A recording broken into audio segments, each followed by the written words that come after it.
Hello, welcome to our final edition of Ticket to the Cup Playing On, where we look back at the incredible month that we've had here at the FIFA Women's World Cup and pivot forward to what happens next for the Matildas, what happens next for football, both here domestically and internationally. We've got a cast of thousands, not really, but quite a few. First person I'd like to introduce you to is Kate O'Halloran from ABC Sport. Kate, you've been on this journey for the month as well. When you think of a couple of words that sum up what this World Cup has been like, what jumps to mind? Well, I think it's probably the most overused word during the pandemic, but unprecedented was the first one that came to mind. And inspiring. I mean, I don't think anyone sort of had a sense of just how much the Matildas were going to galvanise the Australian public and the community. I think Sam Kerr's words were, "We brought the nation with us." And just to see the numbers that tuned into that semi-final against England, you know, the most watched TV event in history since we started recording in the way that we are now, and the attendance numbers smashed previous records midway through the tournament. It's just been such an amazing moment for sport in this country, for women's sport and for football in this country. One of the questions I've been thinking about is just why? Why has the Australian public engaged with this Matildas team and this World Cup? Because it's not just the Matildas, it's every team that has played here, every match. And what is it? It's difficult to pinpoint, isn't it? Yeah, but I think, I mean, from a women's sport perspective, I've always believed as an advocate, as someone who's really invested in women's sport, that it deserved a stage that would bring the public along with it. It was never a question in my mind that people were invested in women's sport, that they want to watch it. It's a different product to men's sport. You know, fans have said they feel safer. The vibe is more of a community-minded game. We've seen quite a diverse team representing Australia. So we've got culturally diverse players, we've got out queer players. You know, this is a team that truly represents the diversity of the Australian public in a way that I don't think our regular codes like Aussie rules or NRL necessarily does. Yeah, and one of the really nice things has been watching all of the fans that have come from supporting all of the different nations and just getting that cultural flavour as well. But I think I'd really like to bring in now a former Matildas captain, actually, in Melissa Barbieri, Matilda number 120. Melissa, how have you looked on this? And it must be quite a moment for you because you've been so central, you've played in 4 World Cups, and here is your team and what's come next, and there they are. You know, I think it brings back to, like, I've been to so many World Cups as a player. I went to one with the Green and Gold Army and I was there as a fan. It was the hardest because it was my first from retirement. And I feel like this is just another platform for the world game to shine. And I always felt, never felt nervous that it was here on home soil. I always thought that we would do it justice, but I just love how surprised people were. Like, I invested, I bought $2,000 worth of tickets, made sure I had tickets to every game. I had to sell them all because I started working at the tournament, but you know, I had the tickets, I invested, and then people were wondering where all the tickets went. And I just thought, no, this is just another World Cup. It's not a women's World Cup, it's a World Cup. Yeah. And people are here to entertain themselves and to back all the minnow countries and Australia. Yeah, so the Matildas, and we know about the outpouring of love nationally for this Matildas team, but how important has the Matildas been in changing the conversation? And I guess if we look at what was announced by the federal government yesterday with a $200 million investment now in women's sport, that's all thanks to the Matildas, effectively. It is, and I think it's about, you know, screaming our plight for 30 years. And the alumni that are here, and also asking the questions about, okay, what about the next crop of Matildas? So it's not always about what they were doing on the pitch, it was about what they were doing off the pitch and saying, okay, we have it great, we're doing really well, we're professional, we get to play this game day in, day out. But they were still asking the questions about the next generation and what we can do to leave a legacy. And that's what Matildas DNA is all about. You might think it's about that never say die attitude. It's about the never say die attitude off the park as well. Not leaving the well dry for the next crop of players coming through. Well, it's a question that I put to the Sports Minister, Annika Wells, yesterday at the announcement of the $200 million that's being opened up for women's sport and investment in women's sport particularly. And I was wondering just how much of that is going to be focused on football, given the work that the Matildas have done, given the number of clubs around the country, nearly 2,500 of them, with only 41% having female-friendly facilities. This is what she said. I have so much to thank the Matildas for. You know, I know that their mission was to inspire a new generation. I think they've inspired far more Australians than that. And the new generation now needs a better sporting ecosystem to play in. Certainly, without preempting the guidelines, I anticipate that as the biggest participating sport, football, and with the boom coming out of this, football has most to gain out of this program. And if the numbers are streaming in like we anticipate, that will be when it is needed most in the $200 million program. It's been a really friendly month. Do you expect now that it's going to get a little bit more tense as women's sports battle against each other to try and get a lion's share of this?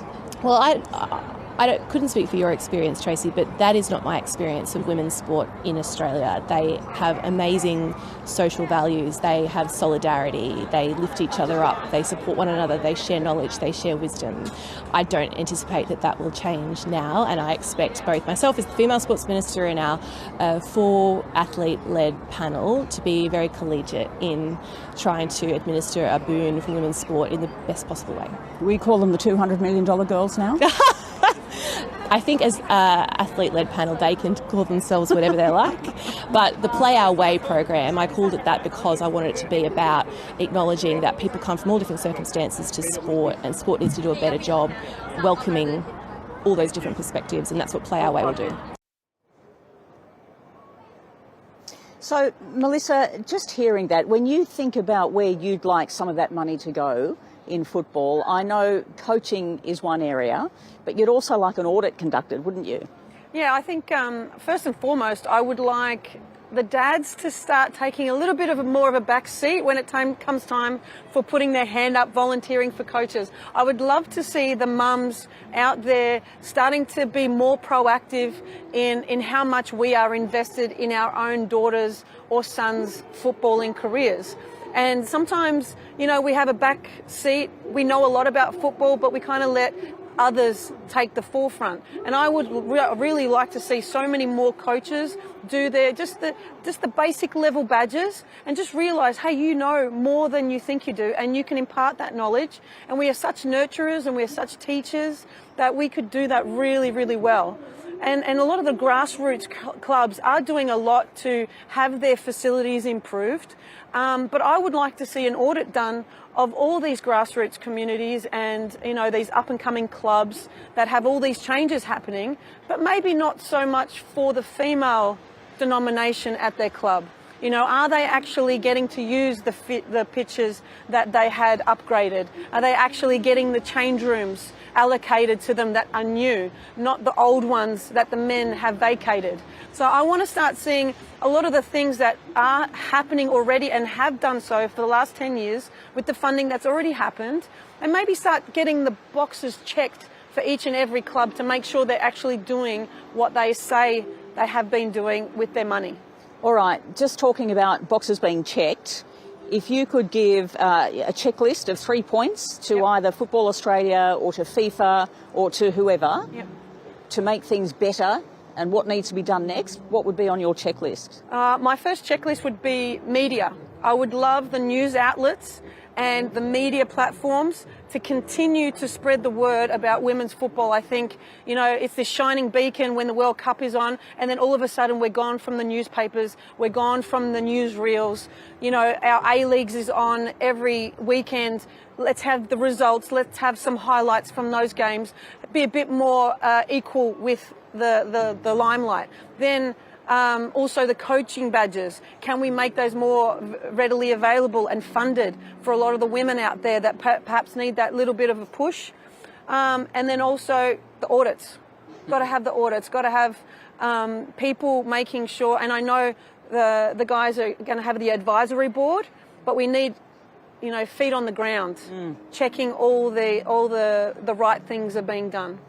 All right, Matilda number 120 and former captain of the team. I think maybe we should call you Sergeant Melissa Barbieri and we're giving you the job to go out and do that audit.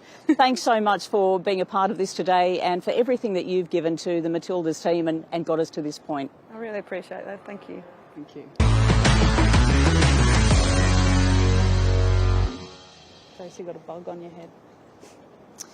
Yeah, so we're going to get to your checklist as well. So I hope you're thinking on your mind what is coming up and what you're going to have included in that checklist. We've all got to give one so that we can continue progressing this story, Kate. I'd like to introduce now Jane Francis Nwezi from TVC News in Nigeria.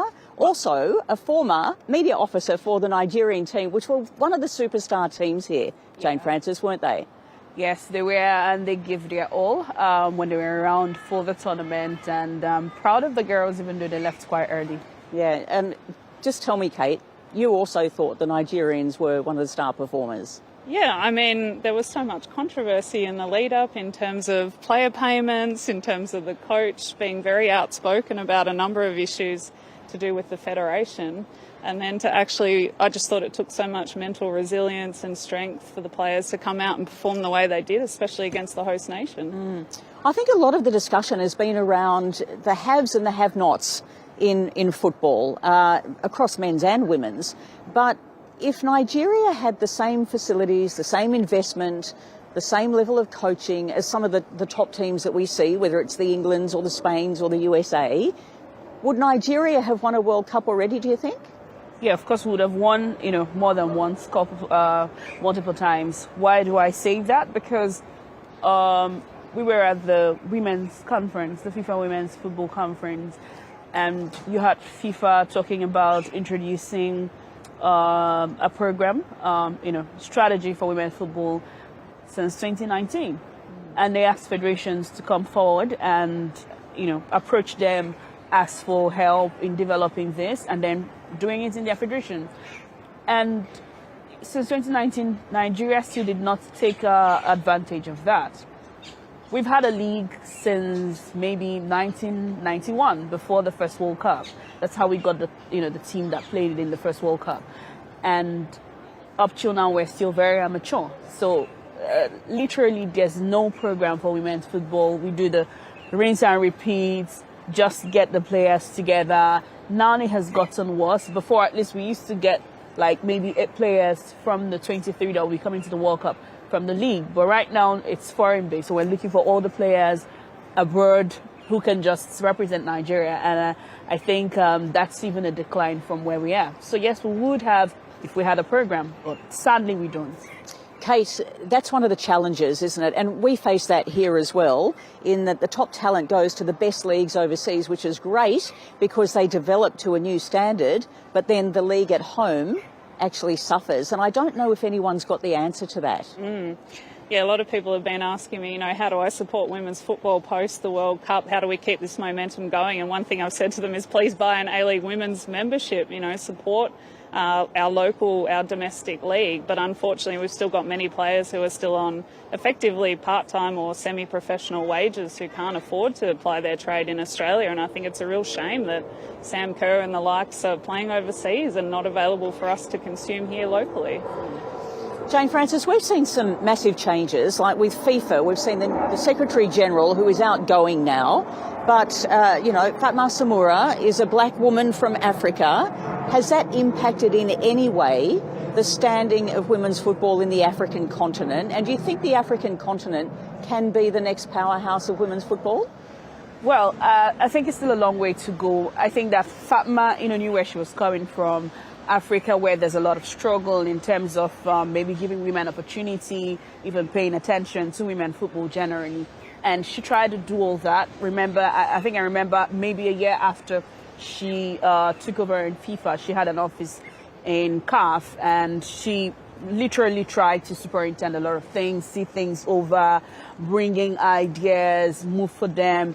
But then they termed it FIFA colonialism, and they're trying to just make decisions for them. On their own, CAF is also not moving forward because it's difficult to work with the federations in Africa. So people just want to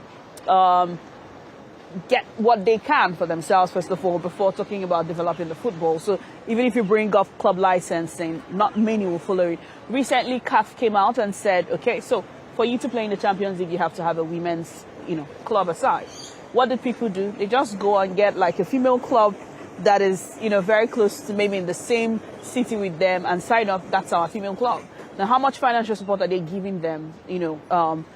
None whatsoever, or at least is not out there. But then this is something that CAF puts in to ensure that you're paying as much attention to women's football as you're paying to the men's football. But did these people take it seriously? No. So those are some of the challenges that CAF would have, and also FIFA is having, taking down these beautiful ideas they have that we've seen translated to a wonderful World Cup that we had this year. But can other smaller federations take up from this, learn from this, genuinely worked for this to yield? That's the problem. So, and that continues to be the question, because it bothers me that FIFA developed a program since 2019, and it's only Botswana in Africa that's taking advantage of it.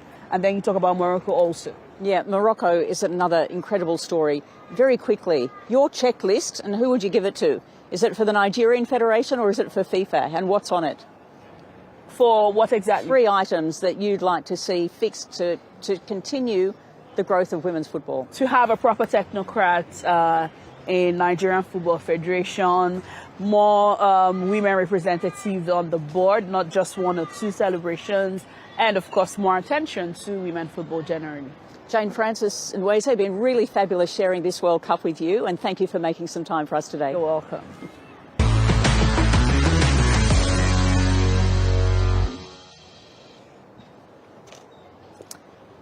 I don't know, there's so much to talk about. Morocco we didn't even get to with Jane Francis, but tell us about Morocco. I mean, a huge investment in sport, and here we have another powerhouse on the verge of exploding. Yeah, well, Morocco was one of the best stories, I think, of the tournament. I mean, I covered the first game where they lost 6-0 to Germany, world number 2, and then ended up knocking them out in the group stages, taking their place to progress to the round of 16. What an incredible achievement. But it doesn't come from nowhere. There has been investment in the women's game in Morocco recently. They've got a 2-tier professional league. So these are the kinds of stories that just go to show you put the investment in, the resources in, and the results come. Well, if you've been a regular viewer of Ticket to the Cup, you are very familiar then with Eleni Soltis from the ABC, who's been bringing us a lot of the stories behind the scenes, where we've come from, where we're going, the issues that all of these nations and these women have been facing. So how do you look at the environment at the moment, Eleni, where we've come from to where we are? Full circle in some respects. And I hate to do this, but let's go back to 1921 when that ban on women's football began in Britain, and we followed suit in February 1922. That year, 1921, the inaugural first women's Brisbane Football Association game, first in Australia, happened, and it almost didn't happen. The local football association opposed it, and they turned to the AFL, then Australian Rules League, to support them, and they said, okay, be the curtain raiser event for our code. And that horrified the men's association, and they said, look, we've reconsidered, come play for us, and they attracted 10,000 spectators. Fast forward to now, and there you have this historic match against the Matildas and France, and at the MCG and other AFL matches, everyone was watching the Matildas. So it's not the curtain raiser event anymore. Yeah. It is the event. But, you know, I do like that Morocco example you both mentioned before, because this tournament has really been the focus on newcomers, and as it should be, because who would have thought reigning champions, the US, would bow out so soon, and you know, Japan, Norway, and Germany so soon. And I think that very quickly dispelled the myth that women's football or world-class football is confined to a select few nations. I think the world's caught up now, and Morocco is a testament to that. You just have to look at where they're playing football. Italy's Serie A, Spain's Liga F, Division 1 Feminine in France, and the Belgian and English Women's Super League. And guess what? Not one player in that Moroccan side is in the US League. So the US is perhaps not the land of milk and honey, or exclusively so anymore. The world's caught up. So there's a lot of things to learn from this. And I think at the end of the day, players will play where there is support and where there is money, as Morocco has shown domestically as well. Yeah, I wonder if we could ever get to the point, Kate, where it was our league here that was one of the flagship leagues. Probably not, because we're so big as a country, so small as a population, and it takes money. That's what we've seen. Success comes with money. Morocco had a, $60+ million dollar investment in facilities for those women and the men, and suddenly we see them both appearing on a world stage. Yeah, I mean, I know this is slightly tangential to what you've just asked me, but if you look at even the broadcasting situation for this World Cup and how many games were on free to air and how much was actually paid for the tournament, I don't think we've had that officially confirmed, but no doubt it was nothing near this return on investment. So it's about the people who actually believe in the product, are willing to put the money where their mouths are, and look at what you get back in return. This tournament's proved that. One of the interesting things to me, and I love looking at this because I don't think we do it often enough, but the whole story with the US, right? You kind of look at what's happened to that American team. They're on top of the world, and they've just disintegrated, in front of us. But their country is going through that at the moment. We're starting to see these other areas becoming more powerful, more lucrative, and it's like a shift in the tectonic plates of the globe. And I think the teams say something about the nations that they come from. And we can wind this all the way back to the Matildas. It says something about where our country is at the moment and what we see in that team that we think represents us and why we tune in. What do you think? I agree with that. It's the whole chicken and egg thing. Do they reflect us or vice versa? I would argue that in this tournament we yearned community and connection, because how do people watch television now? We watch everything on demand now. We watch streaming services. Everything's on demand. We're not watching something simultaneously. Sport counters that trend. Sport makes magic in real time, and what a unifying moment. And I feel like that is something Australia's really yearned, and when they saw that magic happen with the Matildas, everyone was quick to support that. Kate, I think the other thing is, and Melissa tapped into this a little bit earlier, the media, and the focus, because I know I've been watching some of the media coverage and hearing the narrative, and we tell sports stories in a particular way, and yet there's room to tell it in a very different way that taps into all of those other things. And I think the community is aware of that. They know that there are these other things going on. If you're in a, politically divided scenario at the moment and along comes this thing that unites us like never before, actually good news can be good news and people do tune in for it. Yeah, and the Matildas were great news this tournament. I mean, I think it didn't hurt that they did as well as they did as well. I mean, coming fourth in the end at a major tournament, they're ranked 10th in the world. I think the success was, easy to get behind. But for all the reasons we mentioned earlier, I think they actually represent our communities in ways that other national teams don't necessarily. And it's been, a journey that everyone's wanted to be a part of. Well, I've got to tell you this. Sometimes when you cover these big events, you never know what's going to happen, and you have to take opportunities when they arise. Pretty much like playing a game of football. You don't know what's going to happen 1 minute to the next. You take an opportunity if it throws itself in front of you. I had such a moment a couple of days ago when I came face to face with the FIFA president, Gianni Infantino, who's not an easy man to get. I didn't have a professional cameraman with me. I had my trusty mobile phone and the little tiny lapel mic that I often carry with me in my purse. I whipped it out and had a chat to Gianni Infantino. Mr. Infantino, my name is Tracey from the ABC. How are you? Nice to meet you, Tracey. Nice to meet you too. I know you have to walk, so we can keep walking if you want to. But I want to ask you a couple of... Thank you. You've got some time. Thank you. Thank you. They can already go in, so they are not cold. And... Okay, so my question is, how different has this World Cup been compared to the last Women's World Cup? Well, this World Cup has just been amazing. I mean, 32 teams already, so 8 more teams, and by coincidence as well 8 debutants. Yes. Not the 8 necessarily who were more, but crowds, tickets. Fantastic crowds. I mean, many more tickets sold. We will be at almost 2 million in the stadiums, whereby in France we were at 1.2 million. But the whole atmosphere was fantastic. I mean, it was as well in France, I have to say.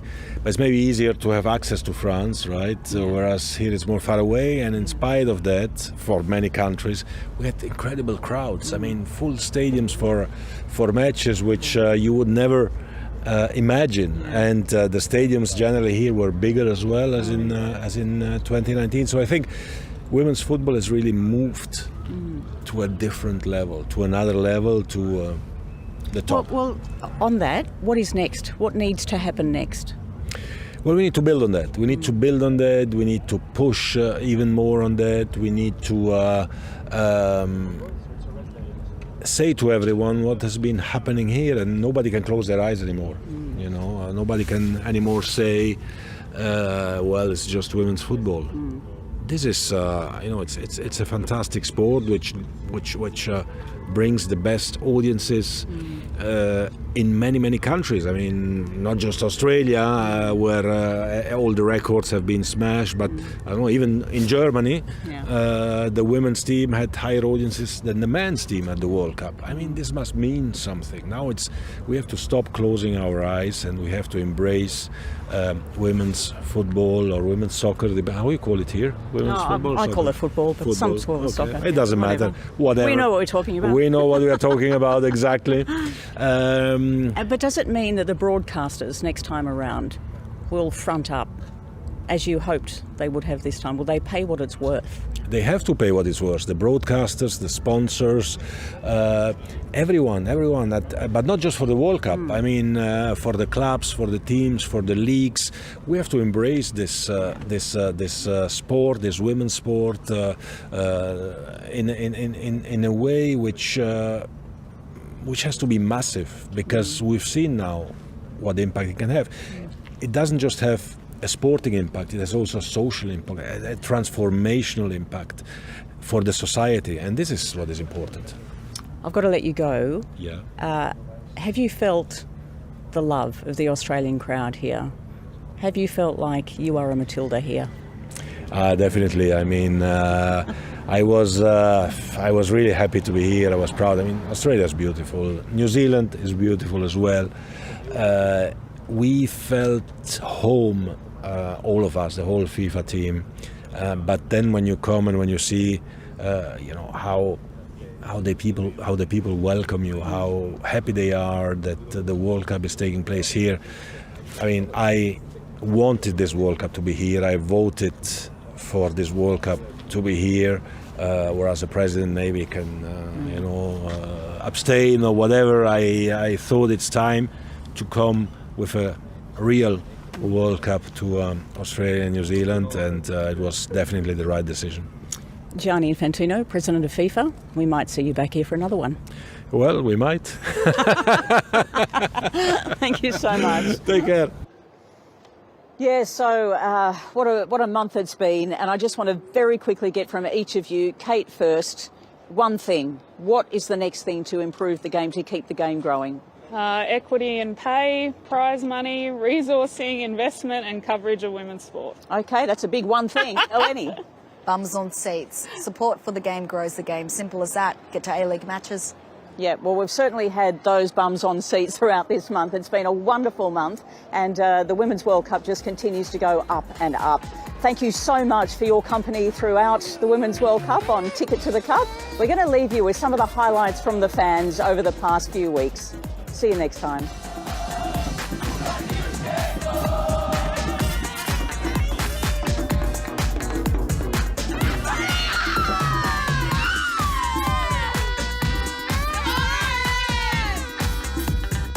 Must win, no exception.